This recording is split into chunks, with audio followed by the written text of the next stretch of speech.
Okay, now I want to try interpret about the video that has been given, and so I want to start it. So, mengantar mengenai catatan dalam terjemahan konsekutif, saya tahu banyak dari Anda telah mengalami hal ini. Saya berharap Anda dapat mempelajari mengenai catatan dalam terjemahan konsekutif.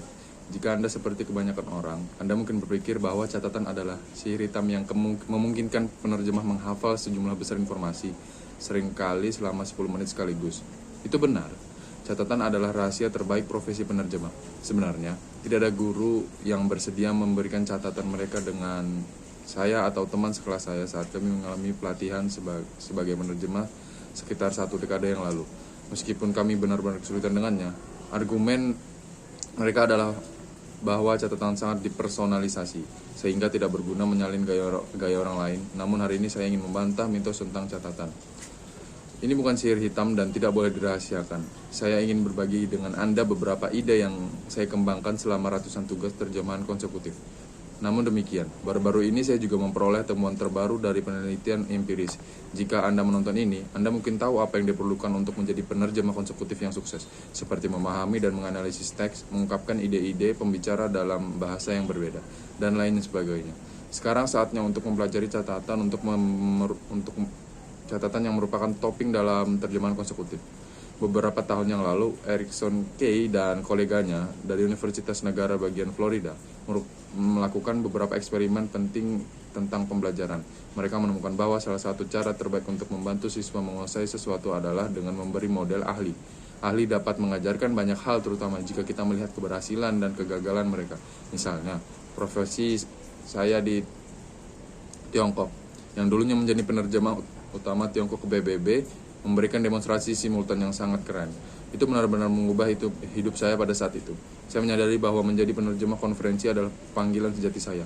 Itu adalah sesuatu yang akan membuat saya terstimulasi dalam karir saya. Oleh karena itu, hari ini saya tidak hanya berbagi dengan Anda beberapa prinsip dasar catatan, tetapi juga banyak demonstrasi. Selain itu, saya ingin memberi Anda banyak waktu untuk berlatih. Namun, untuk memulai, mari kita menjadikannya mudah. Pertama, kita akan belajar cara membuat dan membaca catatan dalam bahasa Inggris.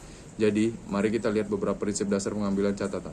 Sekarang, mari kita periksa prinsip pertama pengambilan catatan, yaitu menulis secara diagonal.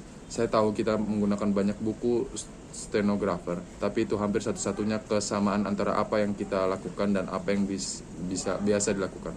Kami tidak menyalin pidato, tetapi mencatatnya dalam tulisan. Saya sendiri tidak bisa menjadi reporter pengadilan karena tulisan tangan Mandarin saya terlalu lambat. Jika saya bisa hidup sebagai penerjemah, ada harapan bagi siapa saja yang khawatir tidak bisa mengikuti pembicara. Sebenarnya, dalam pengambilan catatan, semakin sedikit semakin baik. Ada beberapa keuntungan khusus dari menulis secara diagonal. Pertama, lebih mudah dibaca kembali. Anda tidak bisa menulis banyak seperti ketika Anda pergi dari baris ke baris. Ini memaksa Anda untuk fokus pada ide utama dalam tulisan Anda, daripada mencoba mentranskripsi setiap kata yang diucapkan oleh pembicara dalam buku catatan. Kedua, ini juga menunjukkan struktur yang terlihat. Anda dapat langsung memahami seluruh struktur pidato pada kertas hanya dengan melihatnya. Jika Anda menulis secara horizontal, Anda tidak dapat melihat hutan karena pepohonan. Terakhir, mengetahui cara menulis catatan secara diagonal berguna karena awal setiap ide selalu berada di tempat paling kiri di halaman. Jadi ketika Anda memulai kalimat baru, Anda tahu persis di mana mencari catatan Anda. Meskipun ada pengecualian pada aturan tata letak diagonal, yaitu ketika pembicara menyebutkan sejumlah item. Dalam hal ini, elemen yang terdaftar harus sejajar secara vertikal dalam jalur. Sekarang, mari kita lihat prinsip kedua dalam membuat catatan, yaitu menuliskan ide-ide utama dan kata penghubung. Jika kamu telah menonton kuliah saya sebelumnya, kamu mungkin sudah memiliki gagasan yang baik tentang cara menganalisis pidato dengan benar. Jadi, prinsip ini tidak akan terlalu sulit untuk kamu mengerti, karena bahasa Cina dan bahasa Inggris memiliki struktur bahasa yang mirip, yaitu subjek, predikat, dan objek. Jadi, ketika kamu membuat catatan, hal pertama yang perlu kamu lakukan adalah menulis subjek, predikat, dan objek dari setiap kalimat. Alasan saya meminta kamu melakukan hal ini adalah karena ini membuat kamu terbiasa fokus pada ide-ide utama daripada terjebak oleh detail-detail yang tidak terlalu penting. Tentu saja ada pengecualian untuk setiap aturan. Misalnya, jika pembicara berbicara dengan sangat cepat, atau jika kamu seperti saya yang sangat lambat, semuanya perlu menuliskan subjek dan predikat dari setiap kalimat. Catatan kita hanya harus berfungsi sebagai pemicu untuk mengingat apa yang telah diucapkan oleh pembicara daripada memberikan laporan detail dari setiap kata yang diucapkan oleh pembicara. Oke, sekarang kamu mungkin juga telah melihat bahwa di antara setiap ide, saya juga menggunakan garis horizontal. Ini membantu saya memisahkan satu pikiran yang lengkap dari yang lain. Ini hanya preferensi pribadi, beberapa penerjemah melakukannya, beberapa tidak. Jadi, mengapa tidak mencoba sendiri dan lihat apa yang terbaik untukmu? Menulis hanya ide-ide utama saja tidak cukup. Kamu juga harus mampu mengingat kata penghubung antar kalimat. Biarkan saya memberikan beberapa contoh kata penghubung seperti konsekuensinya. Karena meskipun jadi kata penghubung ini sangat penting karena mereka berfungsi sebagai penunjuk bagi pembicara untuk menunjukkan hubungan antara kalimat. Mari kita lihat contohnya.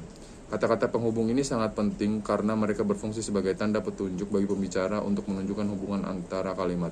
Mari kita lihat contohnya. Did you are second? Me is struggling. The Federal Reserve has left interest rates and change.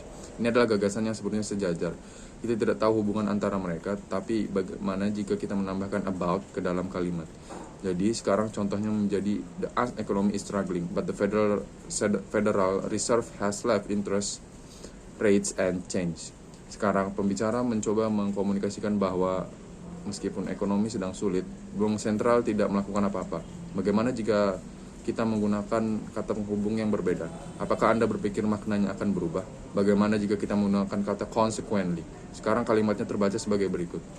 The US economy is struggling. Consequently, the Federal Reserve has left interest rates and change. Sekarang, kali ini pembicara mencoba mengkomunikasikan bahwa karena ekonomi AS dalam kondisi yang buruk, Bank Sentral memutuskan untuk tidak menaikkan suku bunga lagi. Oh benar, ini sebagian besar teori mengenai catatan dan terjemahan berturut-turut. Sebelum menyelesaikan, saya hanya ingin berbagi dengan Anda satu item terakhir, yaitu simbol dan singkatan. Kami sebagai penerjemah menggunakan simbol dan singkatan karena mereka menghemat banyak waktu kami. Mengkondensasikan beberapa kata menjadi satu, mencegah kami jatuh ke dalam jebakan terjemahan kata demi kata. Karena kami tidak memiliki banyak waktu sekarang, saya hanya akan menampilkan beberapa komentar dan simbol yang digunakan oleh penerjemah pada saat ini. Anda dapat mempelajarinya lebih lanjut di akhir kuliah video ini, dan tentu saja kali berikutnya kita akan membahasnya lebih dalam. Sebelum mengakhiri, saya hanya ingin Anda mempraktekkan apa yang telah kita pelajari hari ini dalam kuliah video ini. Jadi saya telah mengundang teman baik saya, James, untuk berpartisipasi membantu kami dengan latihan ini. Jadi, sebelum kuliah video ini, saya meminta James untuk menyiapkan pidatonya. Jadi, James, bisakah kamu memberitahu kami apa topik presentasimu? Tentu, saya akan berbicara tentang kencan online dari sebuah artikel di The Economist. Baiklah, jadi saya akan mencatatnya di papan tulis, sementara James melakukan dan semuanya orang menonton kuliah ini seharusnya juga melakukan hal yang sama. Jadi, apakah kamu siap, James? Ya, jadi kencan itu adalah bisnis yang berbahaya. Mungkin ada banyak ikan di laut, namun banyak dari mereka tidak higienis. Terlalu sibuk dengan diri sendiri atau menarik perhatian pada ikan X atau penggemar situs kencan digital, termasuk berbagai aplikasi pencocokan yang semakin banyak, dimaksudkan untuk membantu desain mereka, namun lebih banyak berkaitan dengan ekonomi yang tegas daripada misteri hati. Baiklah, James, saya akan menghentikanmu di situ. Jadi, apa yang baru saja dilakukannya adalah kutipan tepat dari teks tertulis.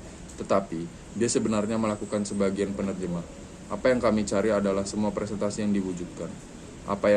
Yang saya maksud dengan organisasi adalah bahwa kamu harus menggunakan gagasanmu sendiri untuk menyampaikan pesan dari pembicara. Jadi, sekarang saya akan memberikan demonstrasi organisasi, sehingga kita akan menggunakan paragraf yang sama. Saya akan menganalisanya, dan James akan membuat catatan di papan tulis. Jadi, James, apakah kamu siap? Saya pikir begitu. Saya harap semua orang sudah siap. Jadi, mari kita coba. Selamat pagi, para wanita dan pria.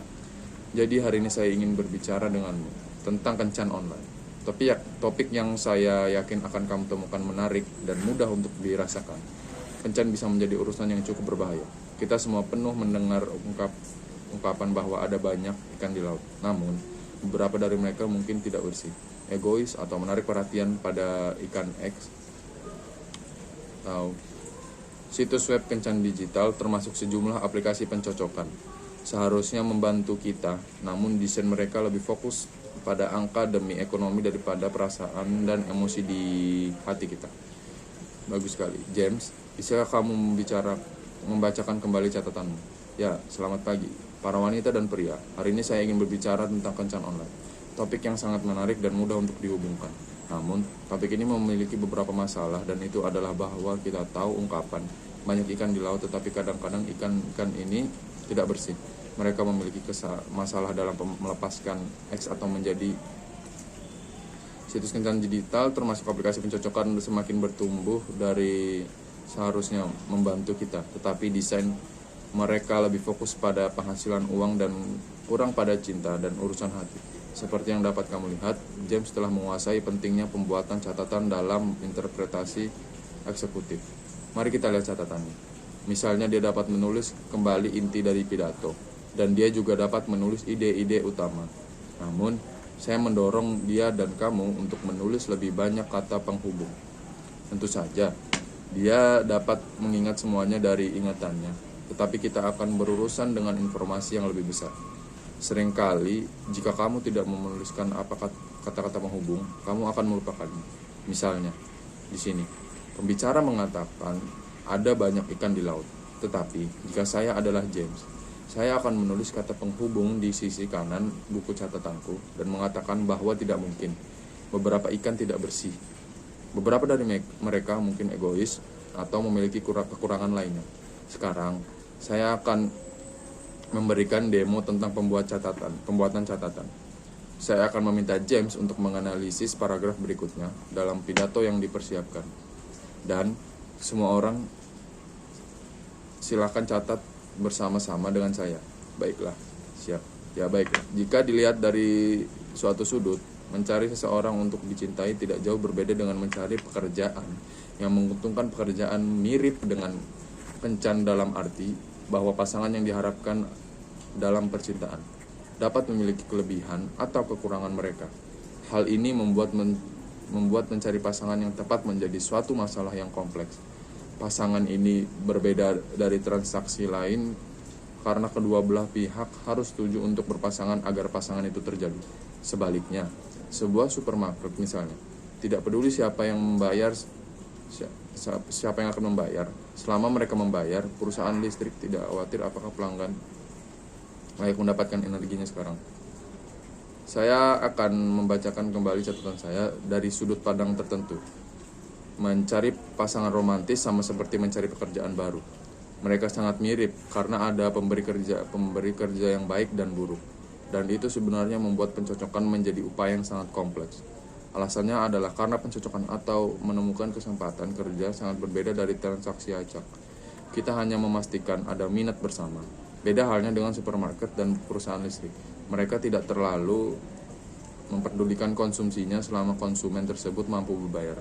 Jadi, seperti yang dapat Anda lihat dengan catatan ini, kurang lebih baik dengan sedikit latihan. Bekerja untuk memperbaiki kemampuan notasi kita adalah suatu tindakan sadar untuk mengeluarkan makna maksimum dari skrip dengan jumlah kata minimum. Dengan sedikit lebih banyak latihan, saya yakin semua orang akan menjadi ahli dalam pengambilan catatan seperti ini.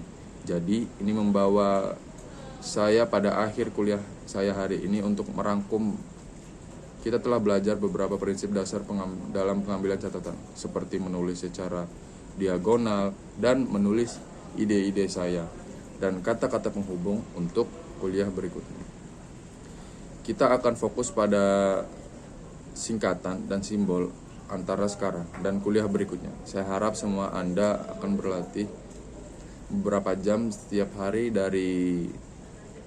sampai jumpa di waktu selanjutnya. Semoga sukses. Oke. Thank you. That's all from me. Bye bye.